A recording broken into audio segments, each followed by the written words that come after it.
Welcome to Little Bighorn Treasure Hunting Sources 69. Today we are displaying a Colt Single Action Cavalry, serial number 6948. As per Custer's order, the trooper, Lansing A. Moore, he was born in 1846, died 1931. He was in L Company and he put his initials on the outside of the grips, and what's nice is he also put his name on the inside of the grips. It doesn't get near the wear that the outside does. And if you can see, here it is right here, L and M carved in the grips. And if you look here, it's upside down. There's the serial number, the 4 digits you should see to match the gun, and it's 6948. And anyway, he was one of the lucky guys because he was put in charge of the pack train, and the pack train brought up the rear, and the rest of Company L, they all died. The Indians killed them all. They were with Custer on his part of the Battle of the Little Bighorn.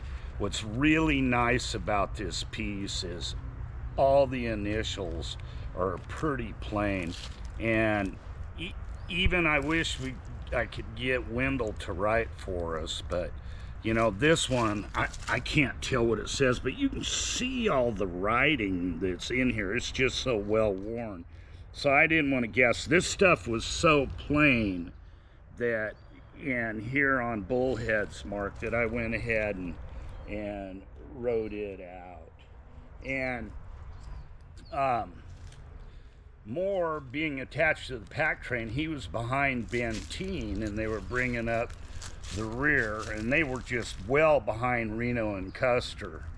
Well, there were two warriors, Horncloud and Bullhead, who rode up to the Reno crossing with Sitting Bull, as Benteen had made a hard right turn at the Little Bighorn River, and that was, he could see the confused retreat of Reno, and he saw the head Crow Scout, half Yellowface, was signaling to him, you know, showing up the hill, which was the top of the bluffs above the river.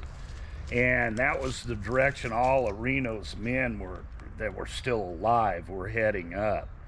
And Bullhead and Horncloud went ahead and crossed the river, leaving Sitting Bull on the village side of it, and they attacked the mules bringing up the rear. Well, according to Gall's descendants, who worked with Many Roads on his crew, Bullhead rode up to Lansing Moore and Trooper and took the revolver from him as they were doing their best driving the mules to catch up to Benteen and Reno. Moore also reported his Colt lost once the battle had ended. Bullhead had fought and starved with Sitting Bull in Canada until they surrendered. Bullhead became a lieutenant of the Standing Rock Reservation Indian Police, and he was given the highest rank of all of them. He was given a lieutenant, and he was the leader in Sitting Bull's attempted arrest. And in Robert Utley's book, they had 44 of the police had gone to Sitting Bull's cabin number 1, and they pounded down the door just before it was turning light in the morning. And some of the soldiers, as they broke in, you know, everybody was nervous, and in Robert Utley's book on page 300, I'll read from it. Nervous over confronting the mighty Sitting Bull, some of the police mishandled the prisoner and shoved one another. One and then the other of the officers reading Sitting Bull naked toward the door. "This is a great way to do things," Sitting Bull exclaimed, "not to give me a chance to put on my clothes in wintertime." This was December 15th, 1890. His wife went to the other cabin number 2 across the wagon road, and retrieved the clothes he wanted to wear. When she returned, policemen hurried him through the process of dressing, then thrust him against the door. He braced his hands and feet against the door frame. "Let me go," he cried. "I'll go without assistance."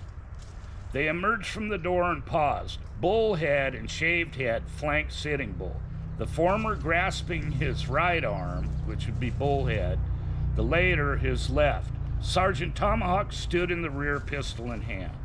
The gray circus horse was there, saddled and ready, but barking dogs and shrieks of Sitting Bull's wife and the general commotion had alerted the entire settlement.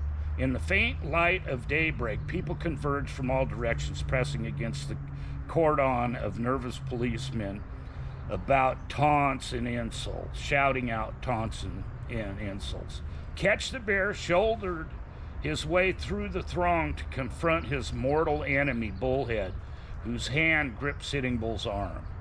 Now here are the Sescamaza, which is the iron or metal breast, because they wore a badge.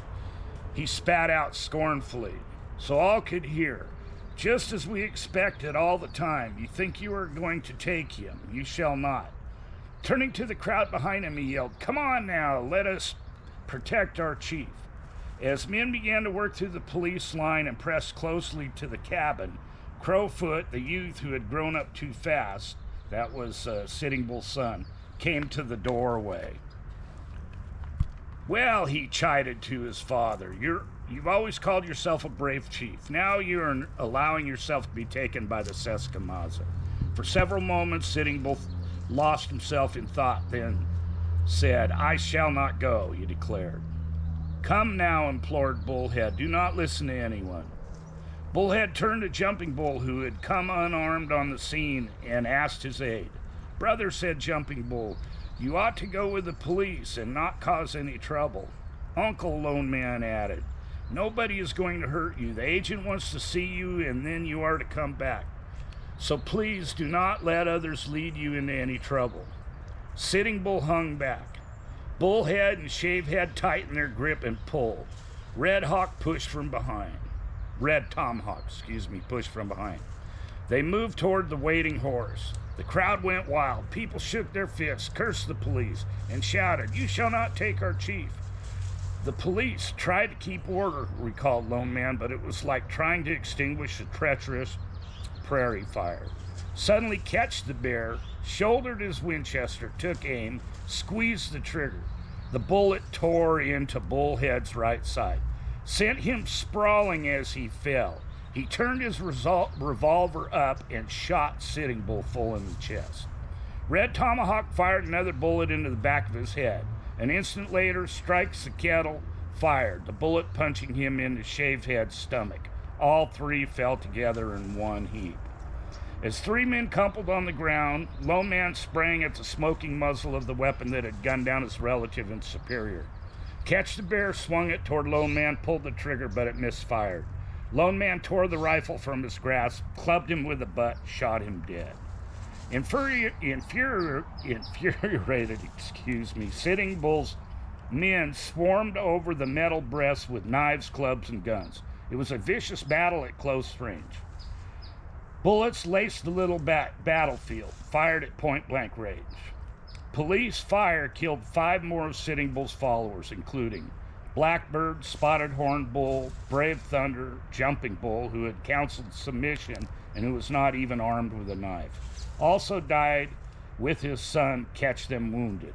3 more, Bull Goes, Strikes the Cattle, and another Brave Thunder dropped with wounds that did not prove fatal. 3 more bullets plowed into the wounded Bullhead, and 4 more policemen took fatal rounds.